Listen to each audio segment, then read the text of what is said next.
Ah, falar mais ou menos de começar a desenhar é muito parecido com a maior parte dos desenhistas, né? A gente sempre, todo mundo desenha quando garoto, a gente tem essa de desenhar muito em casa, com os amigos, que nem em São Paulo mesmo, quando era garoto, a gente tinha uma turma, 10, 12 anos, que todo mundo desenhava, né? Então o que a gente fazia? A gente pegava muito revista de quadrinho, eu lembro muito que a gente pegava muito quadrinho faroeste. E cada um escolhia um quadro da revista e a gente reproduzia, mas meio competitivo entre a gente, quem desenhava melhor, coisa de garoto. Mas chegando aos 12, cada um vai mais quase decidindo o que vai fazer da vida, né? Eu lembro de amigos que desenhavam bastante, foi para outro rumo, assim, estudar engenharia mais para frente, né? No caso do desenho, dessa coisa de começar a desenhar, de ter gosto desde garoto, meu irmão colecionava revista em quadrinhos, né? Então eu olhava muito os desenhos do Fantasma, Tarzan, muitas histórias, né? E quando eu fiz os 14 anos, porque começo de 70, fiz 14 anos, aí conheci a imprensa, seria o quadrinho underground, né? Seria mais influência dos quadrinhos europeus e dos quadrinhos também da contracultura americana. Então isso daí já mudou minha maneira de ver o desenho, né? Porque antes eu via aqueles desenhos clássicos americanos, né? Dos quadrinhos americanos, e comecei a conhecer esse quadrinho europeu e o quadrinho da cultura, da contracultura, né? O underground, que no Brasil chamava Woody Grude. Então no começo dos anos 70 tinha as revistas Rolling Stones brasileiras, que tínhamos ilustrações, tinha a revista Patota, que era de quadrinho europeu, né? Tira europeia, e é tudo voltado para essa coisa mesmo de contracultura, né? O underground. Revistas tinha a Patota, a revista Rolling Stones, tinha a revista Grilo, e era tudo revistas muito que eu li muito desse período, né? Então meu desenho começou a caminhar para um outro lado. E nesse período de 14, 13 anos, a gente ainda não sabe direito, mas eu gostava de desenhar. Sabia que em algum lugar eu ia chegar através do desenho. Aí comecei a fazer serviços diferentes, né? Através dos amigos, lá que eu vi os amigos começando a trabalhar, falei, pô, vou ficar parado. Aí lembro de um colega, um japonês, tinha até era meu xará, Oswaldo Mitsuhiro. Aí fui trabalhar com um vizinho dele que era bolacheiro, um japonês, né? E aí, pô, nesse período de trabalhar assim, uma coisa de... Falei, pô, vou trabalhar com ele, mas acordar 4 da manhã, aquela coisa, às 5 da manhã eu tinha que estar 4h30 no portão do cara, 5h30 tinha que começar uma barraca. Aí depois você desarmava, montava a barraca, tudo aquela coisa, aí 2 horas da tarde tinha que pôr tudo de novo no caminhão, né? Nesse período trabalhando lá com bolacheiro, eu desenhava em casa, coisas minhas e tal, não tinha uma ideia profissional, né? Aí eu fiquei só um dia, trabalhando um dia, que o cara achou que eu não ia aguentar esse negócio de acordar de madrugada e lá chegava atrasado. Aí a gente vai mexendo, fui trabalhar com um colega também, que o pai dele fabricava vaso, né? Aquela mesma coisa, aquela turma toda e, pô, vamos lá, trabalhar com o Luiz Antônio, a gente sai de caminhonete, vamos passear doidado.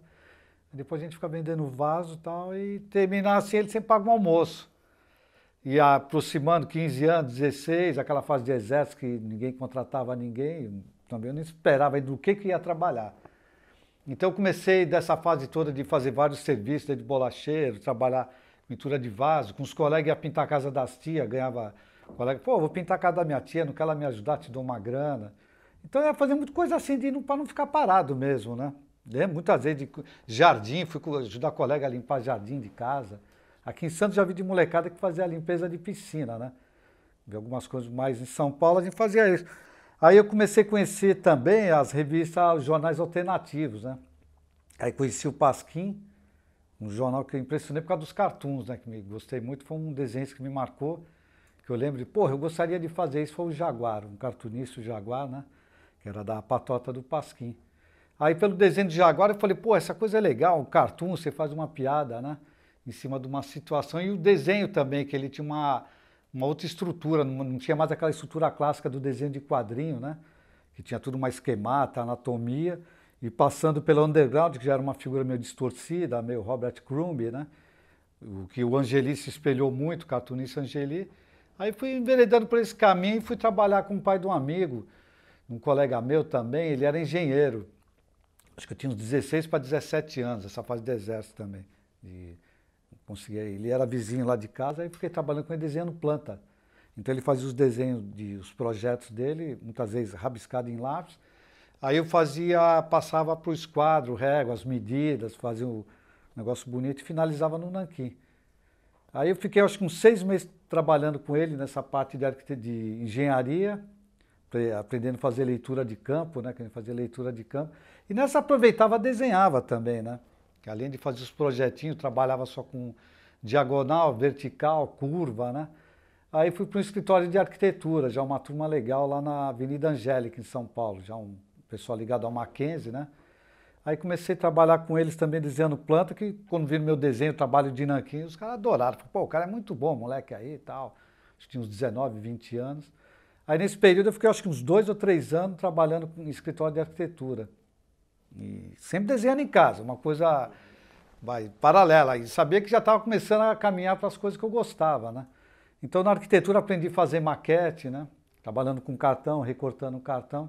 Aí fazia alguns projetos de umas casas, assim, que o pessoal, pô, vamos fazer projeto de uma família tal, num bairro tal do Morumbi.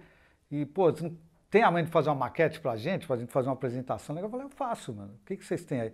Cartão, aí fui pegando com o arquiteto, ia me explicando o material que eu ia usando. E fiz um projeto, quer dizer, o projeto, assim, a maquete da casa lá, muito legal, porque eu aprendi a fazer leitura de curva de nível. E passando esse período da arquitetura, eu fui trabalhar numa gráfica. Já fui trabalhar numa gráfica e desenhava letra na gráfica lá. Então era uma coisa assim tinha catálogo de letras, mas os caras não compravam, que é aquela coisa que é importado, né? Então eu desenhava as letras para eles. E mais uma vez eu voltei para o nanquim, ainda trabalhando com o quê? Com linha vertical, horizontal e curva, né? Que é o desenho das letras. Acho que 1 ano por aí, mais ou menos. E aí, você quando menos espera, comecei a publicar, né, numa revista da editora da Gazeta Mercantil, comecei a publicar umas aquarelas, lápis de cor. Aí quando eu vi o espaço foi andando sozinho, mas independente dessas coisas de estar desenhando arquitetura, ou estar fazendo outros trabalhos assim para ter uma grana, eu sempre fiz trabalhos assim, participava de cursos que tinham, né, de oficinas, ia ter uma oficina de aquarela, eu ia lá, me inscrevia, oficina de desenho não sei o quê, me inscrevia. Técnica de óleo, pintura a óleo, e ela fazia esses cursos, então não parava, então sempre tinha uma coisinha assim que eu via que era interessante, ia muito no Museu Lazar Segal, nessa fase mesmo de bolacheiro, de garoto, até os 17 anos, na Vila Mariana ia muito no Museu Lazar Segal, porque lá tinha os desenhos de modelo vivo, né, e tinha um ateliê aberto. Então todo domingo praticamente eu ia para lá, mesmo que eu pintasse, eu desenhasse coisas assim que não era o que eu queria, mas era mais de ter que conhecer materiais, né, diferentes, conhecer sempre, sei lá, algumas coisas para você fazer uma representação melhor das suas ideias, né? Tanto na pintura ou no desenho. Mas aí eu acabei se focando mais, foi no desenho gráfico mesmo, assim, de publicação, né? Então eu acabei se firmando nisso. Quando menos esperei, já estava publicando a Folha de São Paulo, Jornal da Tarde, né, o Estado de São Paulo, a Editora Abril. Aí quando eu vi, você menos espera, você já está envolvido, fazendo o que você gosta. Aí comecei a dar aula, que eu achei muito interessante também, né? Chega uma hora assim que você começa já a querer passar as coisas, que você aprendeu, algumas coisas, né? Você acaba aprendendo muito também, fazendo aula, né? É muito legal. Então, assim, vamos supor, desde do primário, a professora precisava de alguém para desenhar, seu nome era sempre lembrado, você ia até a frente, ou seja, você sempre foi sendo visado, sempre em destaque, por uma qualidade que você tinha e um dom que você tinha. Essa parte aí dos desenhos aí, a gente brincou aqui de Maria Nanquim. Como é que era com a mulherada aí dos desenhos?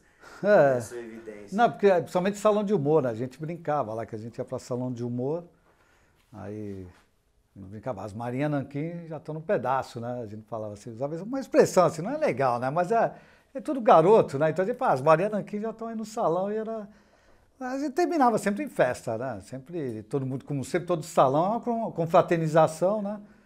E nessa confraternização você acaba sempre conhecendo gente nova, né? Mas é isso mesmo? Tinha uma mulherada que se interessava por causa da... Tinha, sempre tinha no colégio, né? As meninas achavam legal, o carinha talentoso, desenho, é um artista, aquelas coisas, né?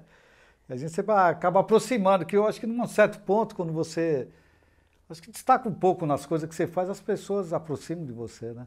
Agora, é legal você saber receber as pessoas, né? Não com empáfia, mas é bom essa recepção, né? Porque às vezes você está fazendo uma coisa, você não está pensando nisso. Eu nunca desenhei pensando alguma coisa a não ser o prazer pessoal. Acho que a gente tem que agradar a gente mesmo. Mas através disso as pessoas vão se aproximando, que nem no caso no colégio, eram as meninas se aproximavam no ginásio, colégio, vai na faculdade. E depois quando você vem em salões de humor, né? Vai tendo essas companhias aí. Se não for para se expressar pelo desenho, você se considera um cara tímido? Eu acho que a timidez aparece muito coisa dessa. Não sei se é uma coisa meio. A gente fica muito retraído para trabalhar, né? Que às vezes a solidão ela te ajuda a se criar, né?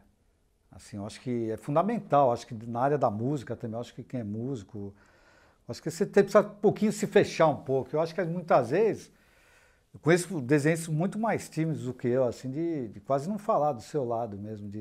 É um isolamento. Se você não se isola, você não consegue se focar naquilo que você tenta ter como objetivo. Tem amigos que desenham, são mais falastrões, conversam, eles adoram, né?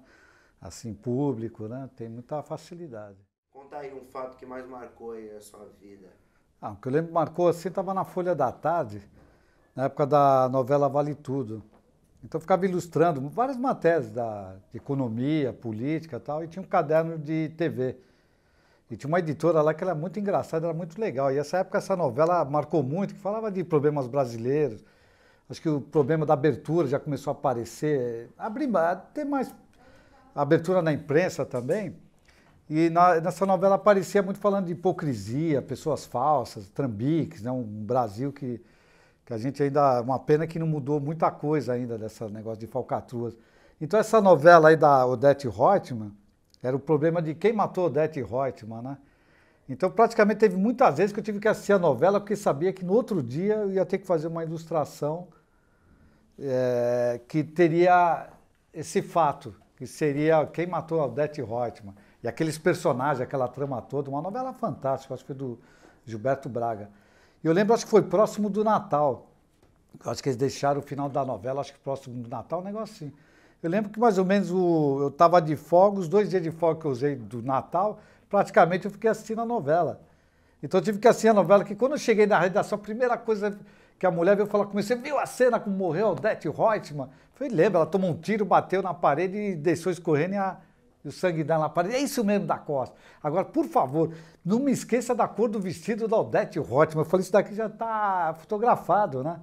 Então essa coisa marca porque, de repente, você acaba se envolvendo, e no caso assim, da novela, eu tive que assistir a novela porque eu sabia que o tema que ia acabar acontecendo isso e o que aconteceu, né? E no resultado final foi interessante, porque praticamente quando eu cheguei lá, a moça tinha um prazo, que sempre que eu falo, chegava às 3 no jornal, 5 horas da tarde já tinha que estar rodando a página. Que é aquele processo industrial de jornal, os cadernos, programas, economia, eles têm os horários certos de entrar na gráfica, né? E o termo que usa em jornalismo é, se não passou, vai embrulhar jornal, meu amigo. Ou você faz, ou chega e fala, não posso fazer. Você não pode falar, mais ou menos, sei lá se consigo. Não tem jornal, não tem essa coisa de, hoje eu não estou legal, faz. Então, mais ou menos, me marcou muito por causa disso, né? Que até hoje, quando vejo trecho da novela, eu vejo a Beatriz Segal, né? A atriz, assim, eu me lembro muito desse período. E foi interessante porque não ficou estressado, assim, no caso da redação, porque eu já vim preparado para isso. Então, acho que a profissão da gente tem que estar, mais ou menos, sempre ter uma coisa assim, para depois ter um feedback legal, um retorno legal. E, de repente, quando eu resolvi a ilustração para a editora, ela ficou satisfeita e não teve aquela confusão. Porra, corre, que eles ficam em cima. Pô, termina logo, não sei o quê. Prazo, é relógio, vai embrulhar peixe, meu amigo. Então, para ficar tranquilo, às vezes, você se preparando é muito interessante.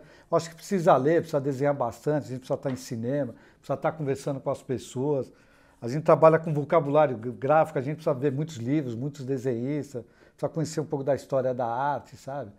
Eu acho que é interessante, eu acho que esse acúmulo, assim que nem falo, tem um cartunista, o Jean André, fala, tanto como o Ziraldo, o importante não é estudar, o importante é ler, né?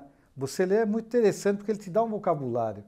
Que todas as vezes você vai fazer uma ilustração do teu lado da tua profissão, essas leituras, essa convivência de ter nesses espaços, de viver mesmo, você sempre tem uma solução muito interessante, muito particular, né? Muito pessoal. E acaba te identificando isso. Que chega uma hora o teu desenho é reconhecido pelo teu traço, né? Mesmo se você não assina, tem pessoa que vai olhar e falar, pô, esse desenho é do Da Costa. que a gente vê os desenhos do Ziraldo, vê o desenho do Maurício de Souza. Então essa acumulação de retorno, de feedback que você tem das pessoas e de você conseguir resolver bem um desenho, ajuda muito essa coisa de leitura, conhecer pessoas, desenho, ver exposições, conversar, parar na esquina, conversar com os amigos, sabe? Eu não jogo mais bola, mas ver os amigos jogando bola, essas coisas, você não, a gente intuitivamente, você absorve tudo isso e daí se transforma em ideias. Eu acho que na música tem muito isso também. Você vê um japonês vem para o Brasil quer aprender samba, ele vai ter que ir para uma mesa, num bar, vai ter que tomar cerveja, aprender a contar piada, aprender a sambar, e, sabe, num campo de futebol, assim, uma partida, ver os amigos tocando, comer um churrasquinho, uma casquinha de siri. Então ele tem que absorver tudo isso para depois, isso daí virar um caldeirão dentro de você, para depois você começar a passar a teu ponto de vista e teu jeito de fazer as coisas. Eu acho que tem que ter um desenhista amigo nosso, Fernandes, que fala que a gente não pode perder a alegria no que faz. Se é perder a alegria no que faz, é melhor ir para trabalhar na feira, ficar berrando lá, que também não deixa de ser uma atividade interessante, mas eu acho que chega uma hora que você tem que mudar de profissão, né? Se você não faz mais com alegria, com prazer, é melhor mudar de profissão. Valeu, senhor. Foi difícil? Não, depois que você... Agora, tem mais? Eu quero falar mais. Não. Tá legal, meu. Obrigado. Parabéns pra vocês também, legal. Valeu, tá? senhor. Tá joia?